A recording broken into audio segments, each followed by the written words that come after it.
5 मिनिटं आहेत तुमच्याकडे? मला थोडं बोलायचंय तुमच्याशी. बाष्कळ बडबड न करता विचारपूर्वक संकल्प करावा.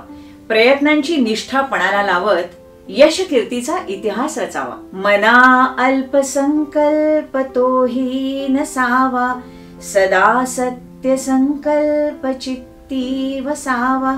जनी जल्प विकल्प तोही त्यजावा, रमाकांत एकांत काळी भजावा. संकल्प म्हणजे एखादी गोष्ट करायची असा निश्चय करणं, हो ना? हो, पण नुसतं निश्चय करून भागत नाही. आपला संकल्प पुरा व्हायला हवा असेल ना, तर येणाऱ्या अडचणींवर मात करण्याची तयारी असावी लागते. म्हणजे समजा गणित आपल्याला समजत नसेल आणि त्याच्यामुळे परीक्षेत कमी मार्क मिळत असतील, तर त्याच्यासाठी काय करायला हवं? पुढच्या वेळी चांगलेच मार्क मिळवायला हवे. हो, पण त्याच्यासाठी गणित आधी नीट समजायला हवं ना. हो, बरोबर. समजा गणित समजून घेण्यासाठी आपण शिक्षकांकडे गेलो आणि त्यांना त्या दिवशी वेळ नसेल म्हणून त्यांनी सांगितलं आज नाही, जरा उद्या ये. तर मग जायचं दुसऱ्या दिवशी परत. समजा आपण दुसऱ्या दिवशी गेलो आणि ते रजेवरच असले, तर मग आपल्या मनात असं विचारण्याची शक्यता असते, मी एवढे प्रयत्न करते, शिक्षक भेटत नाहीत, त्यांनाच इंटरेस्ट नाहीये मला शिकवण्यामध्ये, मी काय करणार ना. तर मग चांगले मार्क मिळवण्याचा आपला संकल्प पुरा होईल का? नाही होणार. म्हणजे शिक्षक आज नाही भेटले, उद्या नाही भेटले, तर परवा तेरवा कधीतरी तर भेटतीलच ना. ते वेळ नसतील देत, तर मग आई बाबा, ताई दादा, मित्रमंडळी हा पर्याय आहेच की. थोडक्यात काय, मागे हटायचं नाही. निश्चय पक्का असेल तर प्रयत्न थांबत नाहीत आणि प्रयत्नांती परमेश्वर असं उगाचच म्हणत नाही. मी 8वी मध्ये होते तेव्हा बालभुवनचा नाशिक शाखेचा कार्यक्रम होता. त्यात ताई तू कथ्थक नृत्य केलं होतं. ते बघून मी इतके इम्प्रेस झाले आणि नक्की केलं की कथ्थक नृत्य शिकायचं आणि ताई ते तुझ्याकडूनच. मग माझे मामांनी कार्यक्रम संपल्यानंतर तुला विनंती केली आणि तू तुझे कथ्थकचे क्लास आमच्या शाळेमध्ये सुरू केले. तुझी पहिली विद्यार्थिनी पण मीच. लग्नाच्या वेळी माझी एकच अट होती की माझे कथ्थक नृत्य बंद होता कामा नये. आज मी राजकोटमध्ये संगीत नृत्य नाट्य महाविद्यालयामध्ये HOD आहे आणि हजारो विद्यार्थिनी माझ्या हाताखाली विशारद आणि अलंकार झालेले आहे. ताई, आज गुरुपौर्णिमाच्या दिवशी तुझ्या मनाच्या श्लोकाच्या व्हिडिओद्वारा सगळ्यांना सांगताना मला खूप आनंद होतो की माझ्या कथ्थक प्रवासाच्या जन्माला कारणीभूत तू आहे. ताई, तू माझी पहिली गुरु आहे. संकल्प अल्प नसावा परंतु दृढ असावा हे मी जसं तुझ्याकडून शिकलेले आहे. हा श्लोक सुद्धा तेच सांगतो. सदा सत्य संकल्प चित्ती वसावा. म्हणजे सत्य बोलण्याचा, खरं बोलण्याचा संकल्प करणं का. मी मागेही सांगितलं होतं आणि आजही त्याची आठवण करून देते की आपण बरोबर वागतोय की चुकीचं वागतोय हे कोणी दुसऱ्याने सांगायची गरज नसते. आपलं मन आपल्याला सांगत असतं.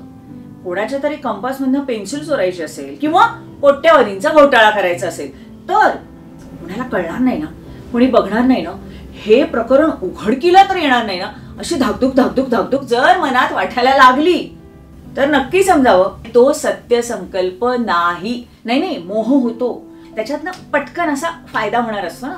पण असे गुन्हे कधी ना कधीतरी उघडकीला येतातच आणि मग समाजामध्ये आपली छीत होते. रामदास स्वामी आवर्जून सांगतायत की सत्य संकल्पच करा. जनी जल्प विकल्प तोही त्यजावा. जल्प म्हणजे बकवास, फालतू. दिवसाचे 24 तास प्रत्येकाकडे असतात, पण काहीच माणसं त्या 24 तासांचा प्रत्येक क्षण कारणी लावतात. आपलं ध्येय गाठण्यासाठी त्याचा उपयोग करतात. पण काही जण काय करतात, उगाच आपले टवाळका करत बसतात, गप्पा मारत बसतात, याचं काय झालं त्याचं काय झालं याच्यात वेळ वाया घालवतात.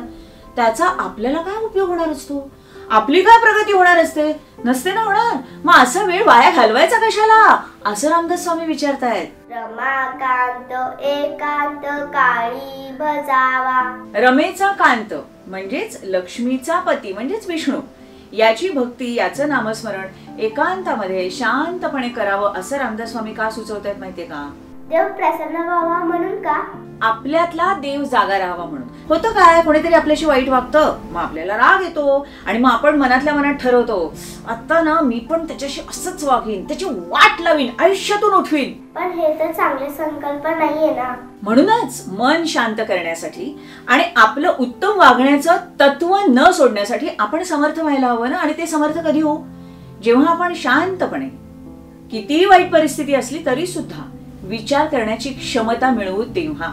देवाचं नाव का घ्यायचं, नामस्मरण का करायचं, तर त्यावेळेला एक छानशी वातावरण निर्मिती होते. एका विशिष्ट लयीमध्ये आपण श्वास घेतो, मन एकाग्र होतं, चित्त शांत होतं आणि मग अशा वेळी घेतलेले निर्णय, अशा वेळी केलेले संकल्प हे कधीही चुकत नाहीत. रागारागात घेतलेले निर्णय कधीतरी आपल्यालाच घातक ठरू शकतात. भांडणं, गॉसिप असं काहीच न करता चांगल्या कामासाठी वेळ कसा वापरायचा तेही मला कळलं. हा उपक्रम जर तुम्हाला उपयुक्त वाटत असेल ना, तर तुम्ही सुद्धा एक चांगला संकल्प करू शकता. मनाच्या श्लोकाचा रोज एक व्हिडिओ बघायचा, कोणाला तरी शेअर करायचा आणि त्यांना हे चॅनेल सबस्क्राईब करायला सांगायचं. म्हणजे मग काय होईल, त्यांना सुद्धा त्यांच्या सोयीनुसार सहजतेनं हे व्हिडिओज बघता येतील. चांगल्या विचारांचा प्रसार करण्याचं माझं काम तुमच्या मदतीनंच पुढे जाईल आणि मग आपण सगळे मिळून म्हणू शकू, इतना तो हम कर ही सकते हैं. जय जय रघुवीर समर्थ.